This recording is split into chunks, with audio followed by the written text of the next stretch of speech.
Coming up on We Talk News this week, tired of spending your cash on legal weed? Check out KindTap. Now you can charge it to a special KindTap credit card. KindTap is a fintech company that was formed with the vision of making payments work in cannabis the way they work in every other industry. We provide a revolving line of credit, basically a credit card, and a pay now product that pulls funds from consumer bank accounts for purchases. Of course, it's only available in legal states and launching in Massachusetts. We'll have an exclusive interview with one of their principals. Plus, the MORE Act is back for round 2 in Washington, D.C., and the House Judiciary Committee says, let there be legal weed. Plus, California reduces its cannabis regulatory groups from 3 to just 1 Department of Cannabis Control. So, less is more in the Golden State. And what do you do with an old abandoned prison in New York? Hey, let's turn it into a cannabis campus for learning, growing, and consuming. All that and more on We Talk News next. PCM TV is supported by Salient Systems, a world leader in video management security, and by Revolutionary Clinics, a medical dispensary where the patient comes first, and by Accounting Buds, your #1 CPA specialist for the cannabis industry. We are Pro Cannabis Media.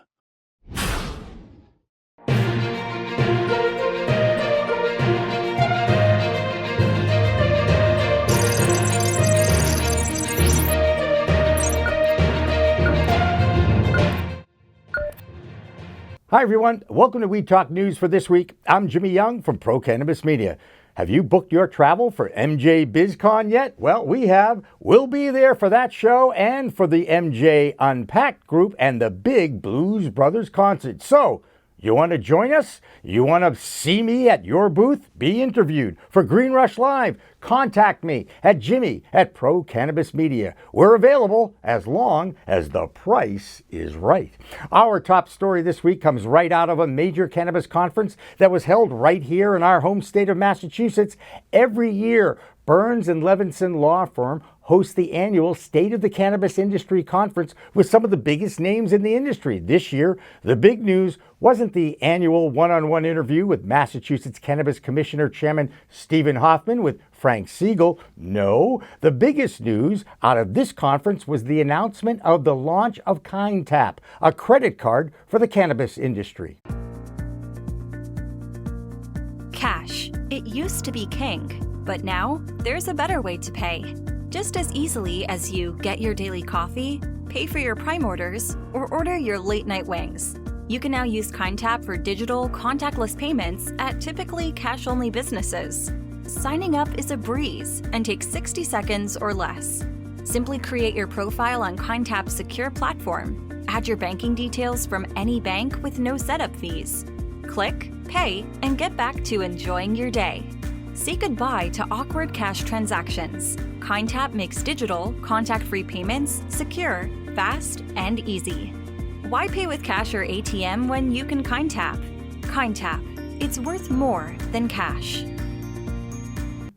Kathy Corby-Ianzelli is one of the principals for KindTap, which is already available in Massachusetts with rollouts in other legal states.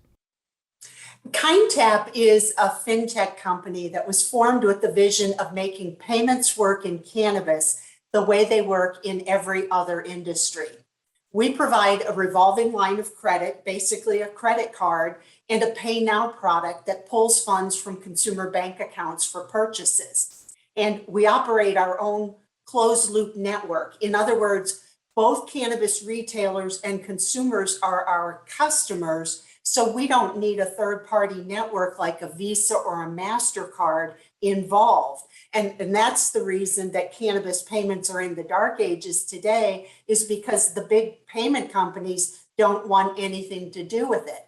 And so we now have a way to take the best of the credit card and the debit payments world and bring it into cannabis without any concerns about the prohibitions of the major networks. And that includes offering some great loyalty programs to reward consumers for their spending and to allow retailers to have a way to nudge behavior of consumers towards the products that are higher margin or to get them shopping at different, during off-peak periods. So just in general, KindTap is payments for the cannabis industry the way it works everywhere else. Yeah. And I got to tell you how many times everybody I know that has heard about this company is going, oh my God, how do I get one? How do I find out about it? Where can I go? Because I want to finance my weed medicine, if you will. What's the APR? What's the annual percentage rate? How are you doing that? Well, it's going to vary by state because states have different laws about how much interest you can charge. But generally, we're looking to price this in like the mid-teens in terms of the amount of credit. We're certainly not, a traditional credit card company out there in the 30s. We're not trying to do that. We're trying to help the industry get some basic financing in place so customers, especially medical patients, can spread the payments out and not be so focused on when's payday. Right. And as a medical patient who not sure when his next payday will be, I'm really thrilled to have this option too. How do you go about applying for this? I'm guessing there's a credit check involved. How do you go about applying for this? We have integrated with our merchant partners so that the first time that you go to one of their sites to either order through e-commerce for in-store pickup or delivery or in the store at one of our kiosks, the first time you click pay with KindTap, you're taken to our website where you apply. That application process is so simple and streamlined. It takes about 2 to 3 minutes, start to finish. And when you're done with the application process, we put you right back in that merchant site and approve your first purchase. And so as long as you're at one of our merchants that we're integrated with, you can get the product instantly in the store or online and make your first purchase. I think the word disruptor is tailor-made for what you've got going to this industry right now. We're very excited to be able to share this story with our followers. Of course, the next question is, how do you do this with a product that's still got Schedule I federally illegal status? We operate the product only in states that are legal, where cannabis is legal, and only through licensed dispensaries in those states. And so we pay a lot of attention, and trust me, we spent a lot of money on lawyers putting this together so that it all operates within the cannabis regulations and the banking regulations in each state. And I'll say it was a lot of creativity to pull it all together, but it's completely legal and compliant. So many payment products out there have been in the gray area. There's nothing gray about what we're doing. The KindTap card is being rolled over across legal states over the next few weeks. Now we turn to the federal scene. The MORE Act is back for another run at cannabis legalization on the federal front. The House Judiciary Committee passed it again. And with more on the MORE Act, Part 2, here's our Washington, D.C. Cannacaster from our nation's capital and Vote Pro podcast, Phil Adams. Phil? Hi, I'm Phil Adams from Vote Pro Podcast, and this is the Weed Talk News DC report. Once again, the Marijuana Opportunity Reinvestment and Expungement Act has advanced in the House of Representatives, clearing a key committee vote this week. On a mostly party-line vote, the House Judiciary Committee approved the MORE Act, which will now be sent on to several other committees for review. This is the second time the MORE Act has advanced in the House. A similar version passed a floor vote in March of 2020, but stalled in the Senate. This year's version, among other provisions, would retroactively deschedule cannabis from the Controlled Substances Act and expunge the records of people with prior cannabis convictions. It would also provide for resentencing of those currently incarcerated for marijuana offenses. A former GOP senator has joined a former top Justice Department official on the advisory board of a major cannabis advocacy group. Former Deputy Attorney General James Cole and former Senator Cory Gardner of Colorado announced they have joined the National Cannabis Roundtable as advisors. In a press release, the NCR listed as its top priorities, quote, to nurture a growing industry, protect consumers, and foster social equity. During his tenure in the Senate, Gardner was an advocate for cannabis reform before losing a seat in the 2020 election. Cole is known in the industry for issuing the memo effectively deprioritizing DOJ enforcement of cannabis prohibition within legal states.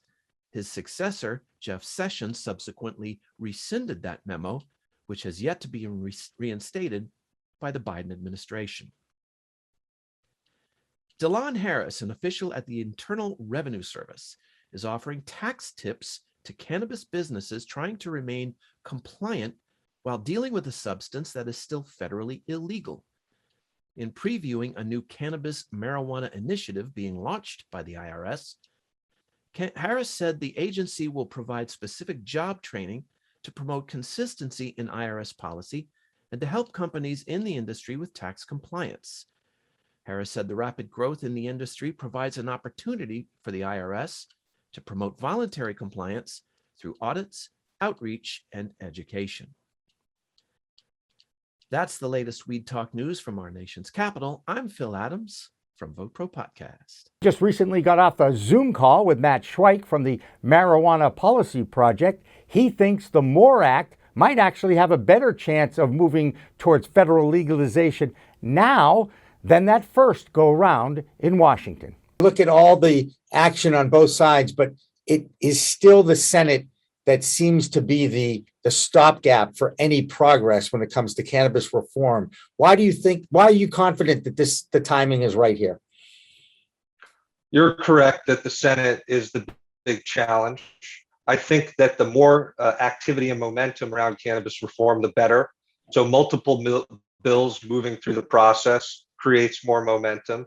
And if we reach a point where legislative leaders are ready to work out the details, they're going to work out some kind of compromise between these different approaches. So I don't think that the MORE Act advancing detracts from the CAO or other efforts. The more momentum, the better. The more discussion on Capitol Hill about federal cannabis reform, the better. The launch of KindTap wasn't the only big news coming out of Massachusetts. Our Bay State cannabis correspondent, Ron Marshalsea, has the Bay State Cannabis Report. Ron? I'm Ron Marshalsea with the Massachusetts Cannabis Report for Weed Talk News. Cannabis dispensaries in Massachusetts will no longer be permitted to offer curbside pickup of recreational marijuana purchases to their customers. Massachusetts Cannabis Control Commission regulators voted to decline continuing curbside cannabis pickups for adult use cannabis customers. However, curbside pickup is still available for medical patients. Members of the commission noted that as the COVID-19 pandemic continues with the Delta variant, it may still be unsafe for some medical patients to pick up their purchases in person. CCC Executive Director Sean Collins was one of the members who noted this at the meeting, and while he acknowledged that adult use cannabis customers may also still be worried about making in-store purchases, Collins noted that the lawmakers passed legislation authorizing home delivery of recreational marijuana late last year. He also said new delivery operators are being approved every month. In a recently filed lawsuit, the cannabis retailer STEM revealed that the city of Haverhill, Massachusetts is charging its 3 cannabis businesses a total of $1.3 million in annual impact fees.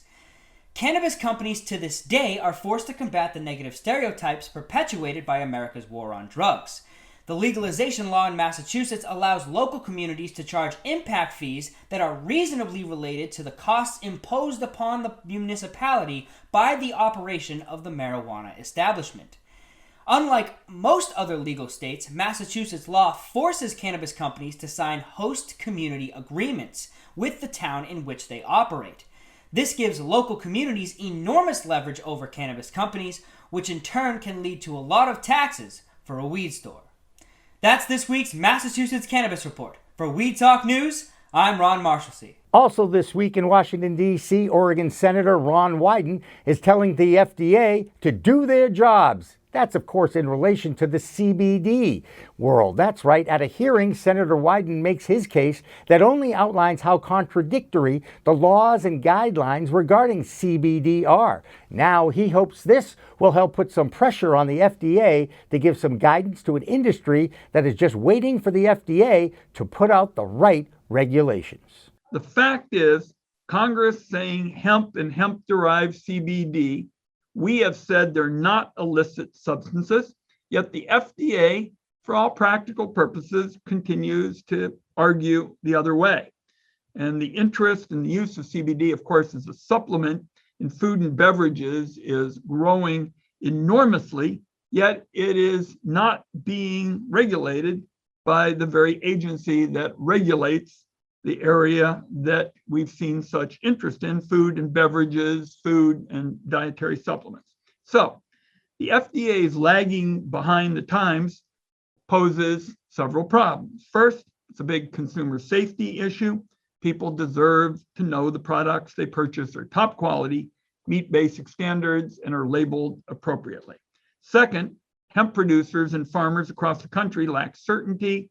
And when you don't have certainty, you miss out on a lot of economic opportunities, particularly in rural areas that so need those very opportunities. So Senator Paul of Kentucky, another hemp champ, he and I have introduced legislation, the Hemp Access and Consumer Safety Act, to make sure that the Food and Drug Administration finally take steps to regulate food and dietary supplements containing CBD. Illinois continues to live up to its reputation as a state that struggles to get anything right in its government. Now the vast lottery system for cannabis licenses are coming under attack again. There are all sorts of reports that the lottery system was rigged, and those licenses could be worth millions of dollars apiece once you get one, once you figure out the mess. Margot Vaselli has our Illinois report. I'm Margot Vaselli from Margowana with this week's We Talk News report from Illinois. Illinois Attorney Tom Howard and one of Illinois NORML's own board members came out with math figures this week that dictate that the Illinois Social Equity License Dispensary Lottery was rigged. Many are now sharing other state lottery outcomes, and it shows cannabis license lotteries don't work. Public records and transparency is essential if we want a fair and just process. Illinois media publication Grown In reported after talking to current license holders that haven't received the green light just yet, the going rates for the dispensary licenses go anywhere from $3 million to $8 million, while craft grow licenses, which have been transferred to owners, are going between $5 and $10 million. That's the Illinois Report. I'm Margot Vaselli for We Talk News. Out in California, there always seems to be something going on regarding the cannabis universe. Governor Gavin Newsom signed a bill this week that will give more access to medicinal marijuana for palliative care in hospitals. Our California Cannacaster is Christopher Smith from the American Cannabis Report. He has that story and more from the Golden State. Chris? I'm Christopher Smith, publisher of the American Cannabis Report, bringing you the roundup from the great cannabis state of California for Weed Talk News. Governor Newsom has signed Ryan's Law, allowing terminally ill Californians to use cannabis in hospitals and eligible health care facilities. The bill's sponsor, State Senator Ben Hueso, said it's inconceivable that in a state where medical cannabis was legalized more than 25 years ago, that those in deepest suffering cannot access proven, effective, and prescribed treatment. This simple move will provide relief, compassion, and dignity to terminally ill Californians. And before you question how anybody would allow patients to smoke pot in hospitals, who said anything about smoking? Catch up, people. Now, headlines from Los Angeles County this week show District Attorney George Gascon and the nonprofit Social Impact Center have identified nearly 60,000 cannabis convictions to be dismissed under California's Prop 64. But that's only half the story. About 66,000 convictions were dismissed last year, And upon further examination of county court records, another 58,000 felony and misdemeanor cases dating back more than 3 decades were deemed eligible for dismissal. The real number is then 124,000. Prop 64 was always about more than legal weed, said Lynn Lyman, former head of the Drug Policy Alliance. It was an intentional effort to repair the past harms of the war on drugs and cannabis prohibition, which disproportionately targeted people of color. Well done, LA County. Now, see if you can follow this legal logic. You may have seen the cannabis brand called Cookies. You know, the one that's named after the kid snack and uses the color of the Cookie Monster? Well, the brand is under fire in San Diego on the charge that its branding is directed at kids, a fundamental no-no in cannabis regulations. The company official says the chain absolutely does not target underage people, explaining that the Cookies name is focused not on actual cookies, but on matching customers with the right cannabis strain for them. And the company uses that shade of light blue because it has the same calming effect on people as cannabis. Good luck with that. And I'm Christopher Smith from the American Cannabis Report, beaming in from Cannabis Heaven, California, for Weed Talk News. Back here on the East Coast in the great state of Maine, another of the 19 legal adult use states in the U.S., the Office of Marijuana Policy convened the first meeting of a medical marijuana work group created to help policy and advise on regulatory issues in that state. This group includes caregivers, growers, educators, and medical personnel. In Vermont, our green nurse, Jessie Lynn Dolan, is extremely active in her state in a similar role. Here's her weekly report from Vermont. Jessie Lynn? Thanks, Jimmy. I'm Jessie Lynn Dolan from Nurse Grown Organics and Vermont Cannabis Nurses, and this is the Weed Talk News Vermont Report. Hetty, Vermont, the cannabis media company, started in 2015 but halted in 2020 and throughout 2021, has announced a strategic relaunch with a focus on cultivating an immersive experience that educates and entertains by featuring content, partners, and experts from both inside and outside the broader cannabis and hemp industries. Hetty boasts contributor collaborations with experts in business, legal, banking, cultivation, processing, culinary arts, and sustainability. They plan to bring back the Hetty's Vermont Growers Cup in the second quarter of 2022. On Tuesday, September 28th in Montpelier, the Cannabis Control Board held its first of several planned in-person meetings specifically to allow public comments and interaction. The Cannabis Control Board's advisory committee's date for proposed recommendations to the board has been pushed back from October 1st to October 15th.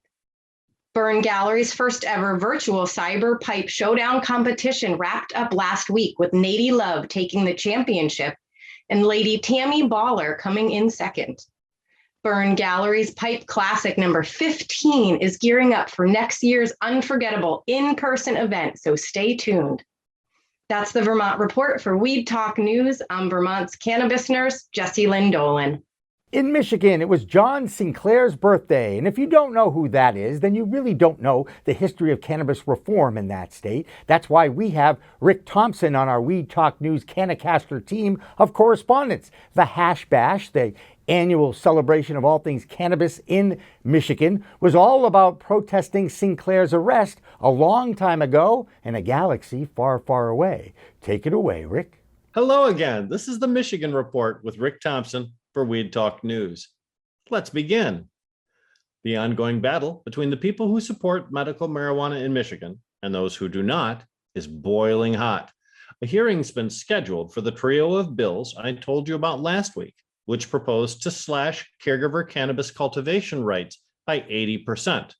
The House Regulatory Reform Committee has fast-tracked these bills for hearings, which is something they usually do when they know the proposal is unpopular.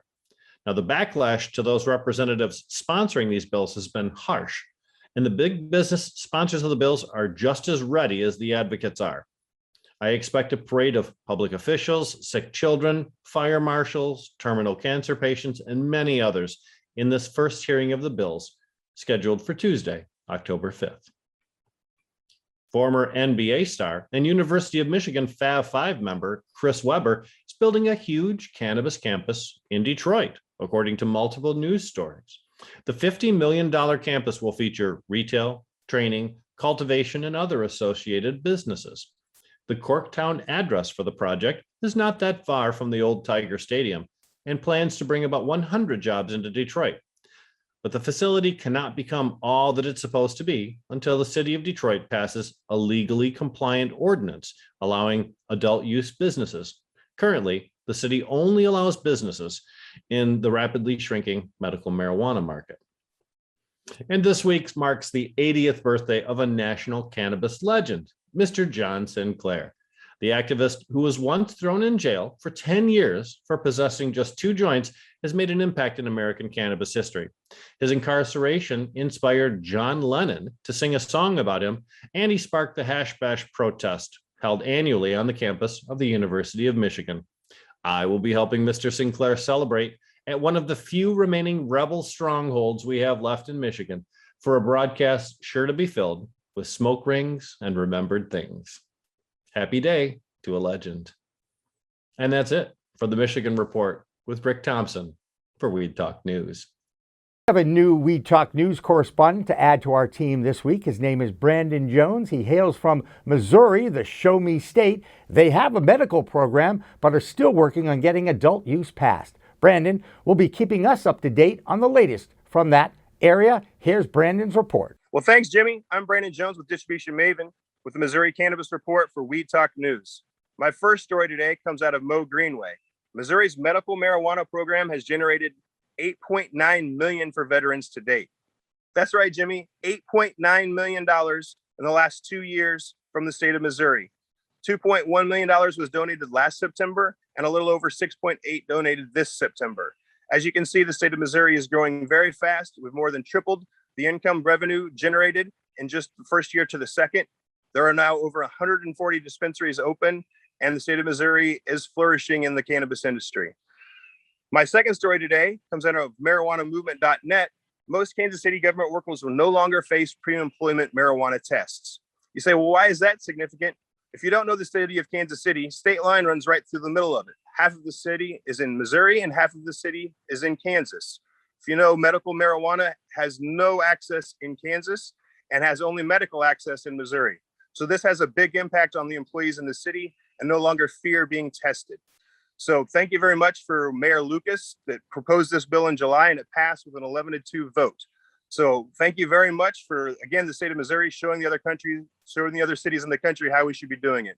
Thanks again. I'm Brandon Jones with Distribution Maven for your Cannabis Report from the state of Missouri for Weed Talk News. Thanks, Jimmy. Have a great day. And finally tonight, here's a great story from New York. A former correctional facility for wayward youth that was closed for years is going to be reborn under the direction of MSO, Green Thumb Industries. They own a 38-acre plot of land in the Hudson River Valley in Warwick, New York, that they will now transform into a cultivation, education, and dispensary.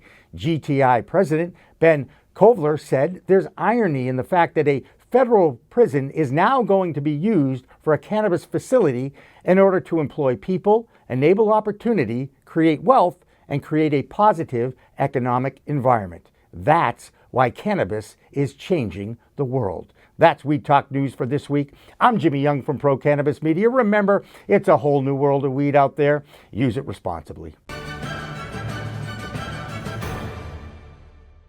Weed Talk and In the Weeds are two productions of Pro Cannabis Media supported by Revolutionary Clinics, one of the top medical cannabis dispensaries in the Massachusetts area, now with 3 locations in Greater Boston, 2 in Cambridge and 1 on Broadway in Somerville. Rev Clinics has a patient-first mission. They will customize your needs as a medical patient with the proper titration and combination of strains, flavors, and products. Rev Clinics, where the patient comes first.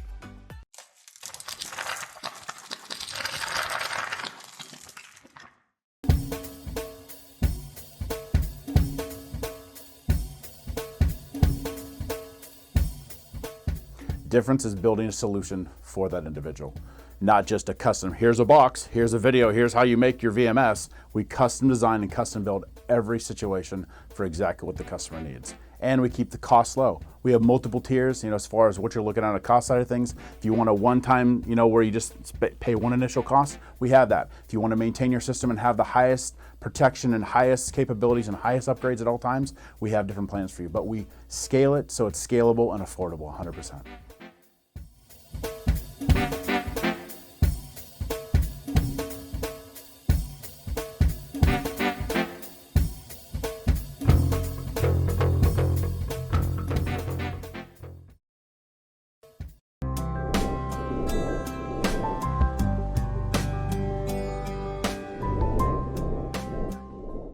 Pro Cannabis Media programming is available live and on demand on our Facebook page at Pro Canna Media, on Instagram at Pro Cannabis Media, on LinkedIn also at Pro Cannabis Media, on YouTube and YouTube Live on Pro Cannabis Media, Twitter at Pro Canna Media, and on twitch.tv/Pro Cannabis Media. So like, share, and subscribe to all of our content, newsletters, and shows live or on demand.